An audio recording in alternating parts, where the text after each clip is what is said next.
Hello students, in this video we shall continue our study about the rotational spectroscopy. In previous video we have discussed very basics of rotational spectroscopy कि rotational spectroscopy की चीज़ ਹੁੰਦੀ ਆ ਕਿਹੜੀਆਂ radiations ਅਸੀਂ use ਕਰਦੇ ਹਾਂ rotational spectroscopy carry out ਕਰਨ ਦੇ ਲਈ rotational spectroscopy ਦੇ ਵਿੱਚ transitions occur between the rotational energy levels from one rotational energy level to another rotational energy level. The molecule is showing transition, the electron is showing transition. फिर उस तो बाद आप पढ़िया सी किस तरह के मॉलिक्यूल्स रोटेशनल स्पैक्ट्रोस्कोपी एक्टिव होंगे आ polar molecules which are in gaseous state they are active in rotational spectroscopy. then we have studied about the expression for energy of rotational energy levels considering the molecule to be a rigid rotator. एक ऐसा molecule diatomic molecule consider किया जिहड़ा जदों आपां उहनूं rotate करते हैं तो उहदी बॉन्ड लेंथ चेंज नहीं करती, वो जिन्ना मर्जी फास्ट रोटेट कर ले. Such kind of molecule is called rigid rotator. तो उहदा energy expression in joules then energy expression in centimetre inverse. ये दोनों एक्सप्रैशनस आपां इन डिटेल डिस्कस कर चुके हैं.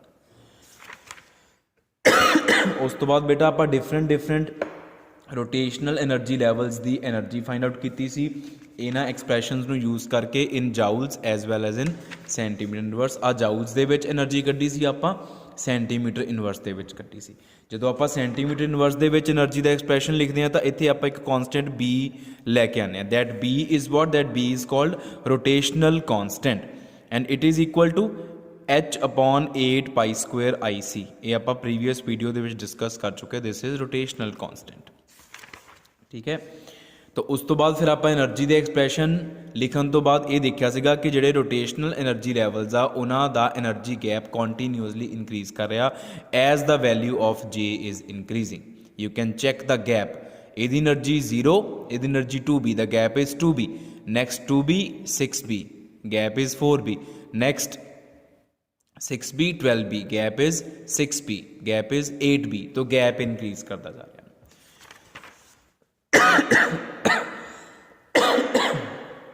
अज बेटा आप डिस्कस करांगे general pattern of rotational spectrum of a diatomic molecule. एक डायटोमिक मॉलिक्यूल आ उहदा आपां रोटेशनल स्पैक्ट्रम देखांगे भी जनरल किद्दां दा नज़र आंदा हुंदा जदों वो प्रिंट होकर बाहर निकलदा प्रिंटर दे विचों. ठीक है, कंपाउंड नूं आपां स्पैक्ट्रोमीटर दे विच पाता, रोटेशनल स्पैक्ट्रोमीटर च पाता. उस मशीन ने सारा अंदरों अपने आप जो करना रोटेशनल स्पैक्ट्रम किस तरह रिकॉर्ड करना, आपे रेडिएशनस पा के ट्रांजिशनस नूं ऑब्जर्व करके अल्टीमेटली साडे कोल एक पेज बाहर निकलना प्रिंटर दे विचों, वो साडा होगा रोटेशनल स्पैक्ट्रम. तो वो किस तरह का नज़र आंदा हुंदा.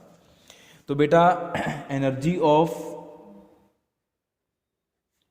आ रोटेशनल एनर्जी लैवल ये आपां कल लिख चुके हैं इज़ ई जे बार और nu J bar it is equal to B J into J plus 1 centimetre inverse, where J is the rotational quantum number. Jth level की एनर्जी का expression है. हुण बेटा आप एक चीज़ पढ़नी है that is selection rules for rotational spectroscopy. Rotational spectroscopy दे वास्ते सिलैक्शन रूल्स की. What are selection rules? Selection rules are the set of rules which select whether a transition is probable to occur और not. कि एक level तो दूजे level अगर असी इलैक्ट्रॉन नूं भेजना वा, मॉलिक्यूल नूं भेजना वा, तो वो एक लैवल तो दूजे लैवल जान वास्ते वो वाली ट्रांजिशन अलाउड आ या फॉरबिडन आ, कि ये ट्रांजिशन हो सकती है या नहीं हो सकती. इस चीज़ नूं डिसाइड करने वास्ते जेडे रूल्स होंदे आ they are called selection rules, जेडे डिफरेंट तरह दियां ट्रांजिशन चो सिलैक्ट करते आ कि yes this transition is possible and this transition is not possible. जेड़ी ट्रांजिशन सिलैक्शन रूल्स ने पास करती उन्होंने असीं बोलते हैं अलाउड ट्रांजिशन, जेड़ी पास नहीं की that is called forbidden transition. तो रोटेशनल स्पैक्ट्रोस्कोपी वास्ते सिलैक्शन रूल किया delta J is equal to plus minus 1. Delta J is equal to plus 1 and delta J is equal to minus 1. Delta J is equal to plus 1 का मतलब ਜਿਹੜੀ transition आ ਉਹ next level ਤੇ ਹੀ ਹੋਏਗੀ, ਉਸ ਤੋਂ next level ਤੇ ਨਹੀਂ। मतलब 0 ਤੋਂ 1 ਚਲੇ ਜਾਏਗੀ, 1 to 2 ਚਲੇ ਜਾਏਗੀ, 2 to 3 ਚਲੇ ਜਾਏਗੀ, 3 to 4 ਚਲੇ ਜਾਏਗੀ।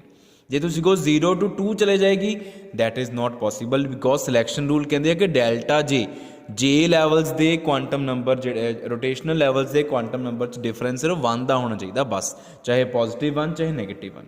0 ਤੋਂ 1 ਜਾ ਸਕਦੀ ਹੈ, 1 ਤੋਂ 2 ਜਾ ਸਕਦੀ ਆ, 0 to 2 नहीं जा सकती, क्योंकि फिर डेल्टा जे की वैल्यू 2 हो जाएगी, 2 - 0 करके। इदां ही delta J is equal to minus, this corresponds to absorption, जिन्हों आपां एक्साइटेशन कह दिंदे आ, and this corresponds to emission, जिन्हों आपां डी एक्साइटेशन बोल दांगे।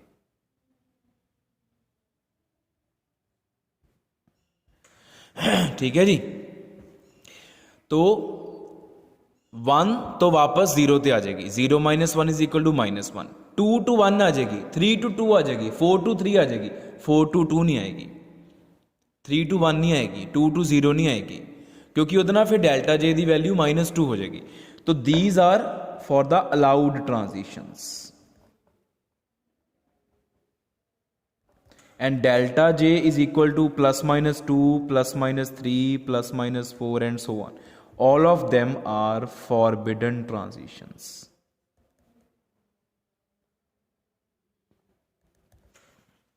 ਜਿਹੜੀ ਮੈਂ ਤੁਹਾਨੂੰ ਗੱਲ ਹੁਣੇ ਦੱਸ ਕੇ ਹਟਿਆ।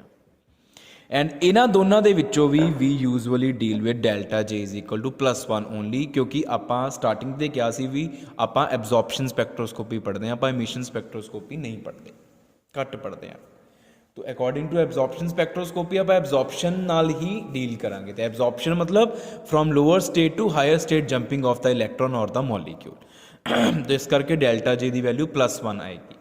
0 to 1 गया तो फिर डेल्टा जे कितना कटोगे, 1 - 0। 1 to 2 गया, डेल्टा जे कितना कटोगे, 2 - 1। 2 to 3 गया, डेल्टा जे कितना कटोगे, 3 - 2 करके। ठीक है, तो आप delta J is equal to +1 के नाल ही डील करांगे। तो ये बेटा हो गए सिलैक्शन रूल्स, बहुत इंपॉर्टेंट आप टॉपिक्स डिस्कस कर रहे हैं सारे। हुण बेटा आप आ जाइए एनर्जी ऑफ ट्रांजिशन ते।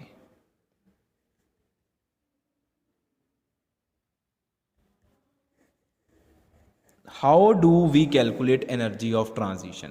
ट्रांजिशन हुई आ एक लैवल तो दूजे लैवल, या इहदे तो इहदे ते, या इहदे तो इहदे ते।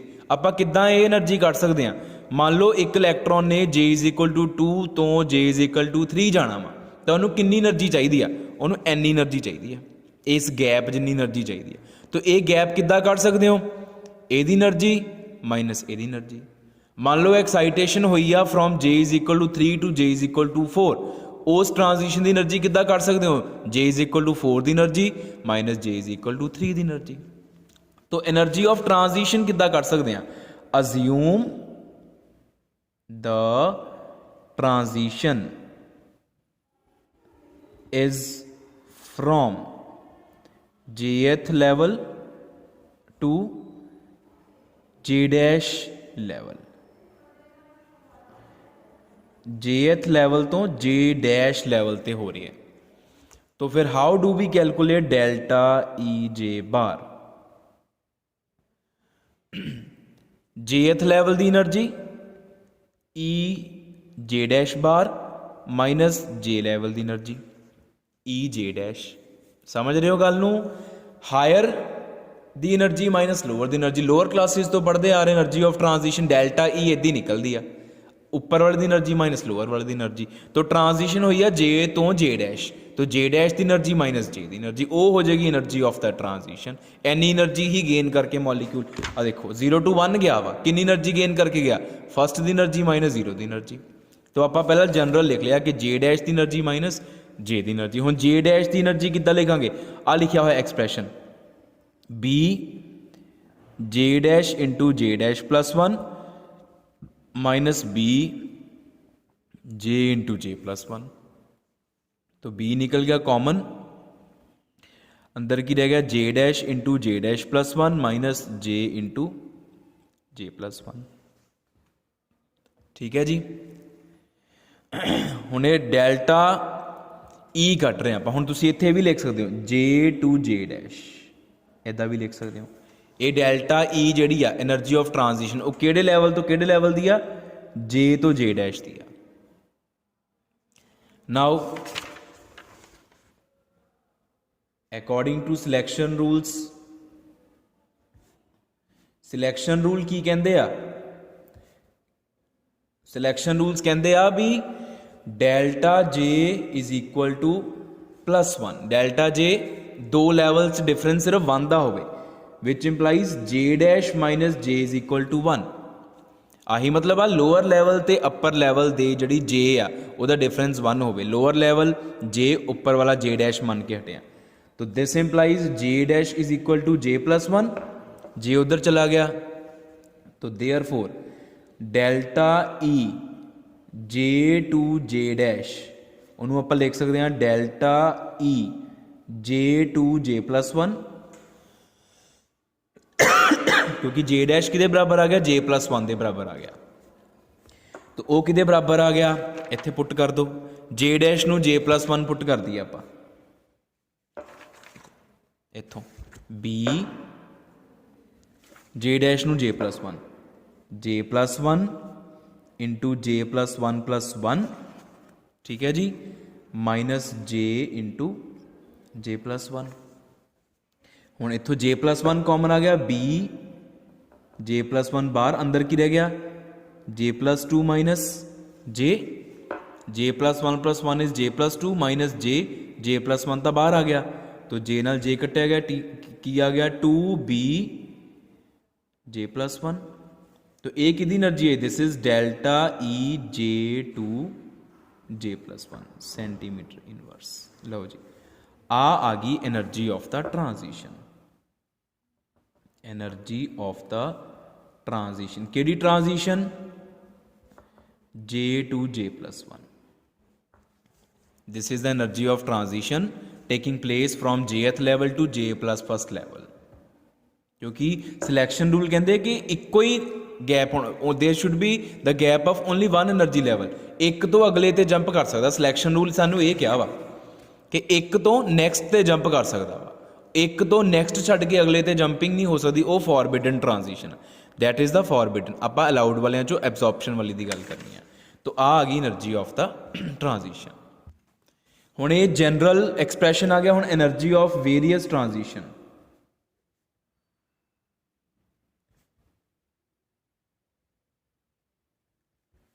वो भी कढ़ ली आप, एनर्जी ऑफ वेरीअस ट्रांजिशंस। हुण what is J here, J is the quantum number of that rotational level from which the transition starts. जो मैं बोल रहा उन्होंने बहुत ध्यान नाल सुनियो तो मार्क कर लियो अपनी बुक्स से। J is the quantum number of that rotational energy level from which the transition is starting. देखो एनर्जी ऑफ केड़ी ट्रांजिशन, जे तो जे +1, तो जे केड़ा जिथों स्टार्ट हो रही है, व्हाट इज जे हेयर, जिथों ट्रांजिशन स्टार्ट हो रही है। तो आप energy of various transitions, delta E bar 0 to 1, 0 to 1 मतलब 0 तो 1 जा रही, तो जे इज इक्वल टू 0 हो गया, जे नू 0 पुट करो इत्थे 2b centimetre inverse. Delta E 1 to 2, 1 to 2 कितना निकलूगी, 1 की आ जिथों ट्रांजिशन स्टार्ट हो रही, मतलब जे नू इत्थे 1 पुट करना आप, 1 + 1 2 4b centimetre inverse. Delta E 2 to 3, second level तो ट्रांजिशन स्टार्ट हो रही, जे की वैल्यू 2 पुट करो, 2 + 1 3, 3 × 2 6, 6b। Delta E 3 to 4, it will be 8b। Delta E 4 to 5, it will be 10b and so on।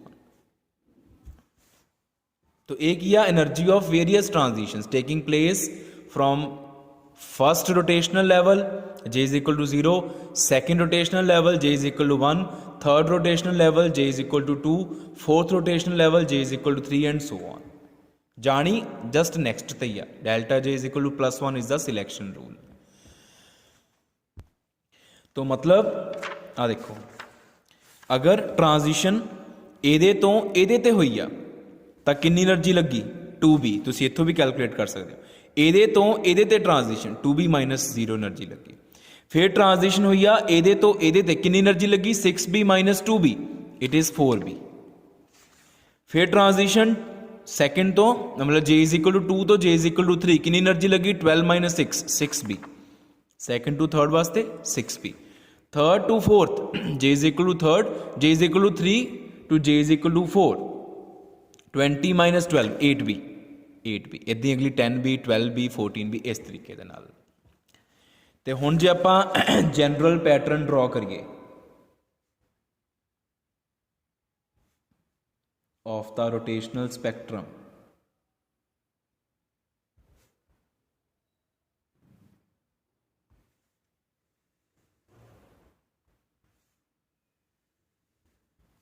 ਤਾਂ ਕੁਝ ਇਸ ਤਰ੍ਹਾਂ ਦਾ ਹੋਏਗਾ। ਦੇਖੋ ਇਧਰਲੇ ਪਾਸੇ ਬੇਟਾ ਹੋਣੀ ਆ એનર્ਜੀ ਨਿਊ ਬਾਰ ਦੀ ਫਾਰਮ ਚ, ਕਹ ਲਓ ਸੈਂਟੀਮੀਟਰ ਇਨਵਰਸ ਦੀ ਫਾਰਮ ਚ, और इधरले पासे हुंदी आ इंटेंसिटी। ਇਹਦੇ ਬਾਰੇ ਆਪਾਂ ਹੁਣੇ ਬਾਅਦ ਚ ਗੱਲ ਕਰਦੇ ਹਾਂ। ਆ ਹੋ ਗਿਆ 0। ਹੁਣ ਦੇਖੋ ਫਸਟ ਟ੍ਰਾਂਜੀਸ਼ਨ 0 to 1 ਜਿਹੜੀ ਸਭ ਤੋਂ ਵੱਧ ਪੋਸੀਬਿਲਿਟੀ ਵਾਲੀ ਆ। ਵੈਸੇ ਤਾਂ ਸਾਰੀਆਂ ਇਕੁਅਲੀ ਪ੍ਰੋਬੇਬਲ ਆ। I take my words back all the transitions are equally probable to occur. 0 to first वाली ਉਹਦੀ એનર્ਜੀ ਕਿੰਨੀ ਲੱਗੀ 2b। ਸਾਨੂੰ ਪਤਾ ਜਿੰਨੀ એનર્ਜੀ ਗੇਨ ਕਰਕੇ ਇੱਕ ਟ੍ਰਾਂਜੀਸ਼ਨ ਹੁੰਦੀ ਆ ਉਨੀ એનર્ਜੀ ਤੇ ਸਪੈਕਟਰਮ ਦੇ ਵਿੱਚ ਇੱਕ ਲਾਈਨ ਆ ਜਾਂਦੀ ਹੈ। ਇਹ ਗੱਲ ਮੈਂ ਕਿੰਨੀ ਵਾਰੀ ਦੱਸ ਚੁੱਕਿਆ। What is spectrum record of transitions corresponding to one transition one line in the spectrum, corresponding to another transition another line in the spectrum, and at what energy value the line will appear, that energy value which is utilized for the transition within the molecules। जिन्नी energy use करके molecule च transition होंदी है उन्नी ही energy value ते spectrum च एक line आती है। तो अगर आप इत्थे इधरले पासे वो ले लीए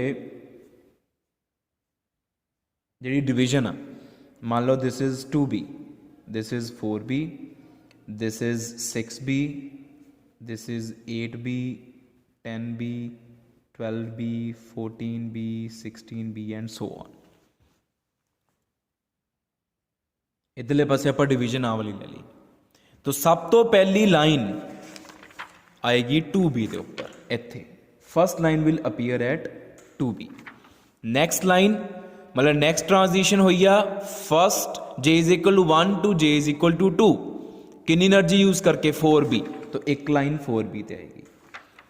then j is equal to 2 to j is equal to 3 वो कितनी एनर्जी यूज करके हुई 6b, next line will appear at 6b। Next will appear at 8b, 10b, 12b, 14b, 16b। इस तरीके दे नाल स्पैक्ट्रम दे विच साडे कोल लाइनां आउणगीआं। And now you can well see that in the rotational spectrum a general pattern आ ऑल दी लाइन्स उन्हां सारियां लाइन्स च गैप इक्वल आ। तो आपां इत्थों की कढदे आ, एक सिट्टा की कढिया lines in the rotational spectrum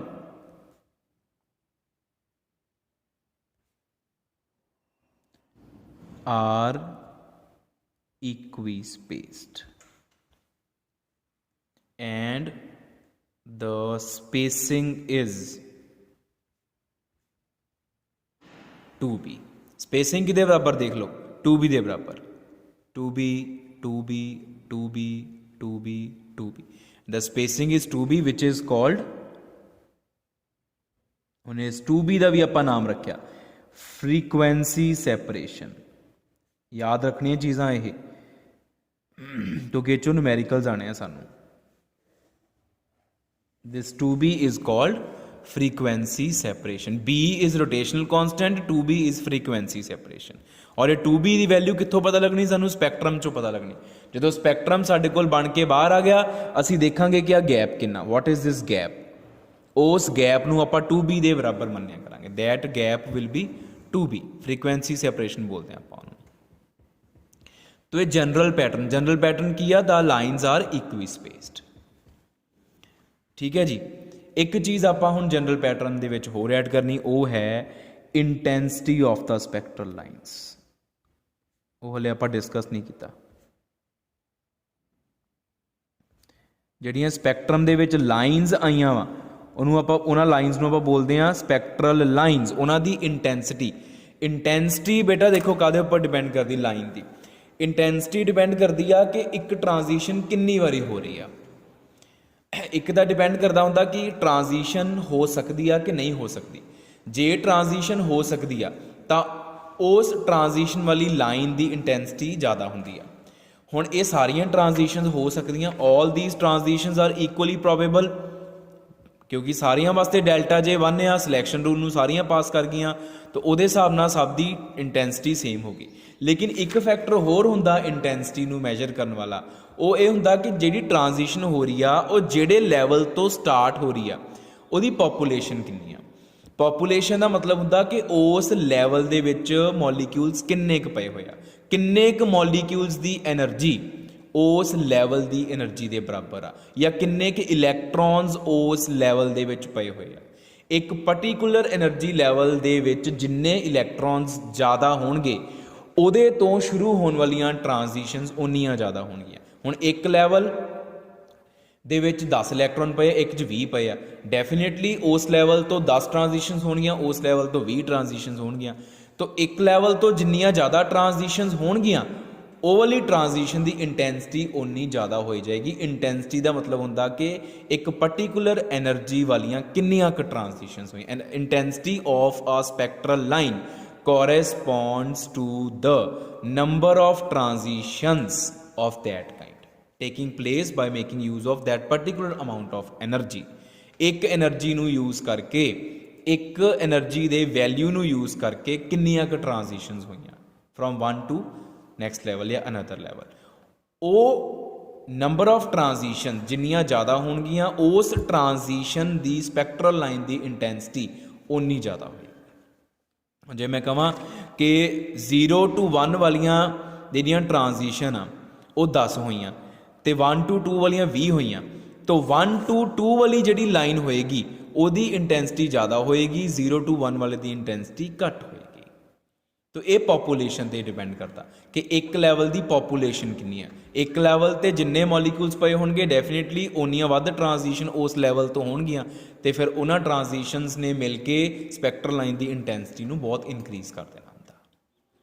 ਤਾਂ ਸਪੈਕਟਰਲ ਲਾਈਨ ਦੀ ਇੰਟੈਂਸਿਟੀ ਕਿਸ ਚੀਜ਼ ਨੂੰ ਮੈਜਰ ਕਰਦੀ ਆ ਕਿ ਉਹਨਾਂ ਟਰਾਂਜੀਸ਼ਨਸ ਜਿਹੜੀ ਲਾਈਨ ਦੀ ਆਪਾਂ ਗੱਲ ਕਰ ਰਹੇ ਹਾਂ ਉਸ ਲਾਈਨ ਦੇ ਕੋਰਸਪੋਂਡਿੰਗ ਟਰਾਂਜੀਸ਼ਨ ਦੇ ਹੋਣ ਦੇ ਚਾਂਸਿਸ ਕਿੰਨੇ ਕੁ ਜ਼ਿਆਦਾ, ਜਾਂ ਉਹ ਟਰਾਂਜੀਸ਼ਨ ਕਿੰਨੀ ਵਾਰੀ ਹੋ ਰਹੀ ਹੈ। The number of times that transition is taking place. More is the number of times a particular transition is taking place, more will be the intensity of spectral line corresponding to that transition। तो ਹੁਣ spectral lines ਦੀ intensity depend करती आ दो चीज़ों ते, एक तो depend करती आ कि probability of occurrence that is same for all the transitions, probability of occurrence of a transition एक ਇਹਦੇ ਉੱਪਰ डिपेंड करती आ, and it is same for all transitions with delta j is equal to +1 क्योंकि सारियां पास कर गई सिलेक्शन रूल ਨੂੰ। ਤੇ ਦੂਜੀ ਹੁੰਦੀ ਆ population of the state of the lower j level from where the transition starts, या population of the level from which transition starts। इतना लिख लेने हैं।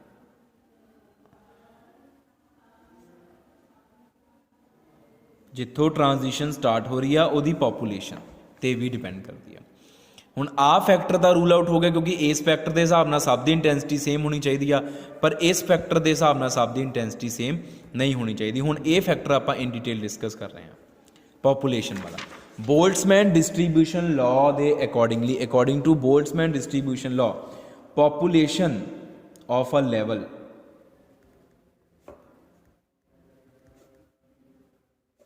वो किद्दां कैलकुलेट करते हैं?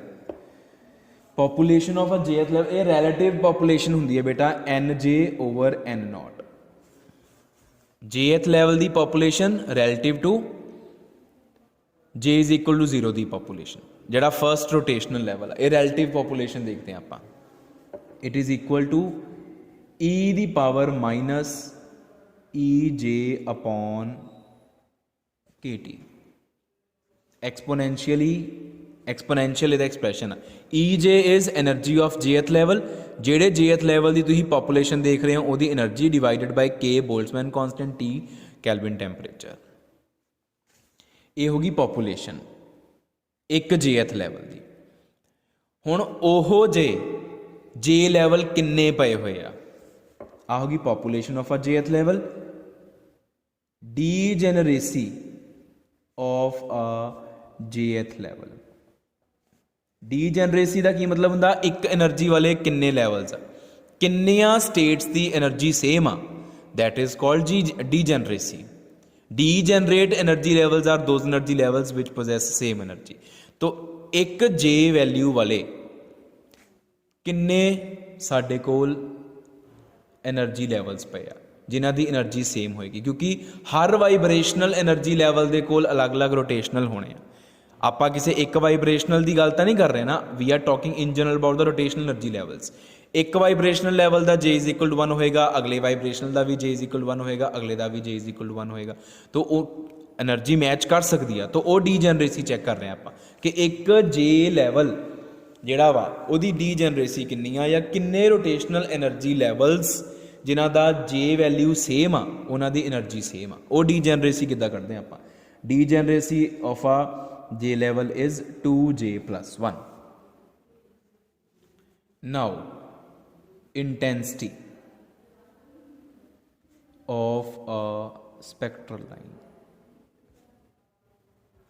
हुण आपां इंटेंसिटी ते आ जाइए।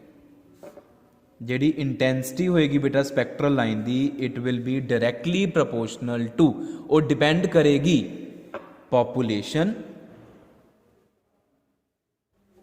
of state as well as degeneracy of the state.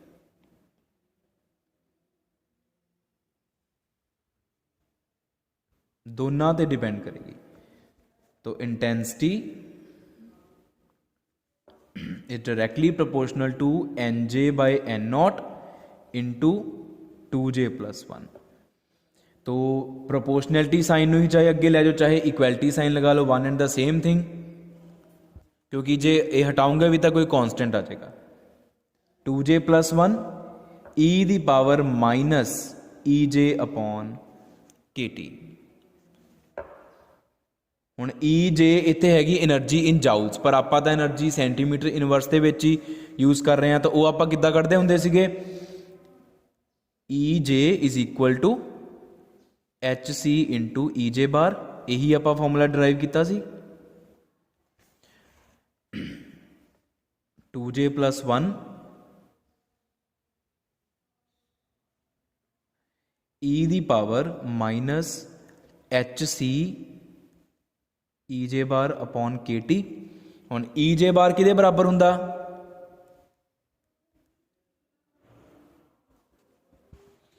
B into J plus 1 into J, जिन्हों आप बी जे प्लस 1 लिखते होंगे सी। तो ये आप इत्थे पुट कर दिए 2J plus 1 ई दी power minus H C B J plus 1 upon के टी। आ चीज़ आ गई, माइनस है इत्थे। तो आ इंटेंसिटी दो फैक्टर से डिपेंड करती, एक डीजनरेसी 2J plus 1 तो एक एक्सपोनेंशियल फैक्टर। हुण जे दोनों च ही हैगा वा। Now as the J value increases, जिदा जिदा जे की वैल्यू इनक्रीज करती, जे इज इक्वल टू 0 1 2 3 4, उदा उदा this factor increases as the J value increases, and this factor decreases as the J value increases, क्योंकि e ਦੀ पावर माइनस आ ना, minus मतलब नीचे आना वा ये 2j + 1 ਦੇ ਨਾਲ नीचे डिनोमीनेटर 'ਚ रहना ये। तो दिस फैक्टर इंक्रीजेज जिदा जिदा जे की वैल्यू इंक्रीज करती है, एंड दिस फैक्टर डिक्रीजेस। तो ये दोनों तो एक दूजे तो ऑपोजिट चल रहे हैं। हुण जदों आपां जे दियां वैल्यूज़ नूं इंक्रीज कर करके देखते हैं तो इनीशियली the degeneracy factor डोमीनेट्स।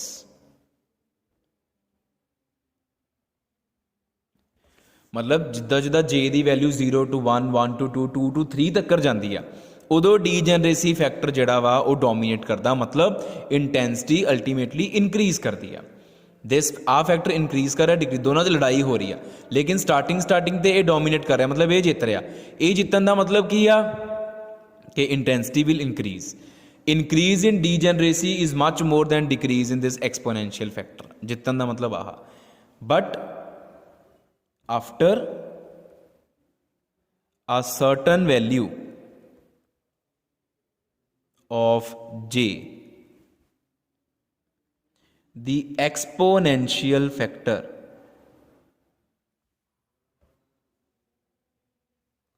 starts dominating। एक पर्टिकुलर जे वैल्यू तो बाद फिर ਇਹਦੀ ਚੱਲਣੀ शुरू हो जाती है। जे ਇਹਦੀ ਚੱਲੂਗੀ ਹੁਣ ਇਹ ਤਾਂ डिक्रीज करता, ਇਹਦਾ मतलब ਇਹਦੇ ਵਿੱਚ डिक्रीज, ਇਹਦੇ ਵਿੱਚ इंक्रीज तो ज़्यादा होगा, तो intensity will ultimately start falling. J दियाँ थोड़ियाँ जिहियां वैल्यूज़ तक जे इज इक्वल टू 2, 3, 4 तक इंटेंसिटी इंक्रीज करेगी, क्योंकि डीजेनरेसी फैक्टर डोमीनेट करता, तो उस तो बाद आ वाला फैक्टर डोमीनेट करता, इस करके इंटेंसिटी डिक्रीज करना शुरू हो जाएगी। तो फिर हुण आपां इहनूं इहदे विच इनकॉर्पोरेट कर दईए। इहदे विच किद्दां इनकॉर्पोरेट करिए कि जिद्दां जिद्दां जे दी वैल्यू इंक्रीज करती है, मतलब पहली transition J is equal to 0 तो स्टार्ट हुई, अगली transition J is equal to 1 तो स्टार्ट हुई, अगली transition J is equal to 2 तो, अगली transition J is equal to 3 तो स्टार्ट हुई। तो उहदे नाल की आ, पहला इंटेंसिटी इंक्रीज करेगी, इहदी इंटेंसिटी इस तो ज़्यादा, इहदी इंटेंसिटी इहदे तो ज़्यादा। आ कि ट्रांजिशन आ जे इज इक्वल टू 0 वाली, आ जे इज इक्वल टू 1 वाली, आ जे इज इक्वल टू 2 वाली, फिर आ होगी जे इज इक्वल टू 3 वाली। उस तो बाद इंटेंसिटी विल स्टार्ट डिक्रीजिंग, फिर इंटेंसिटी नूं घटाना शुरू कर दो इस तरीके दे नाल। इस तो अगली जिहड़ी 18B वाली होएगी, उहदी इंटेंसिटी होर घट होएगी। तो this kind of graph, if you draw the graph of intensity with the J value, this type of graph you will see कि पहला इंटेंसिटी इंक्रीज कर दिया, फिर इंटेंसिटी स्टार्ट्स डिक्रीजिंग। ये जनरल पैटर्न आ, हो सकता ये तो बाद ही इंटेंसिटी डिक्रीज करना शुरू कर दे, हो सकता इस तो बाद ही डिक्रीज करना शुरू कर दे, अलग अलग मॉलिक्यूल्स दे विच अलग अलग, लेकिन एक पैटर्न सेम रहना कि पहला इंटेंसिटी स्पैक्ट्रल लाइन्स दी इंक्रीज करनी आ, then after a certain J value the intensity will start decreasing. तो अगर तुसी इंटेंसिटी का ग्राफ प्लॉट करना वा तो वह ग्राफ तुसी इस तरीके का प्लॉट कर सकते हो। देखो इधर जे वैल्यू, इधर इंटेंसिटी आई ने लिखिए, आप इंटेंसिटी लिख दें। What kind of graph you will get this kind of graph, इस तरह का कि पहला इंटेंसिटी इंक्रीज करेगी, फिर इंटेंसिटी डिक्रीज करेगी विद द जे वैल्यू। तो वही चीज़ आप इत्थे ड्रॉ करके दिखाई है कि पहला स्पैक्ट्रल लाइन्स की इंटेंसिटी इंक्रीज करेगी, बाद स्पैक्ट्रल लाइन्स छोटियां होंदियां जाणगियां। So this is the general pattern of rotational spectrum of any molecule which is active in rotational spectroscopy. The value of B may vary, this spacing may vary from molecule to molecule, the intensities may vary, the intensity can start decreasing at different points in different molecules, but general pattern यही रहना। So this is all about the general pattern। इस तो बाद ਹੋਰ ਆਪਾਂ ਜਿਹੜੀ study ਕਰਨੀ rotational spectrum ਦੀ ਉਹ ਆਪਾਂ ਨੈਕਸਟ ਵੀਡੀਓਜ਼ ਡਿਸਕਸ ਕਰਾਂਗੇ।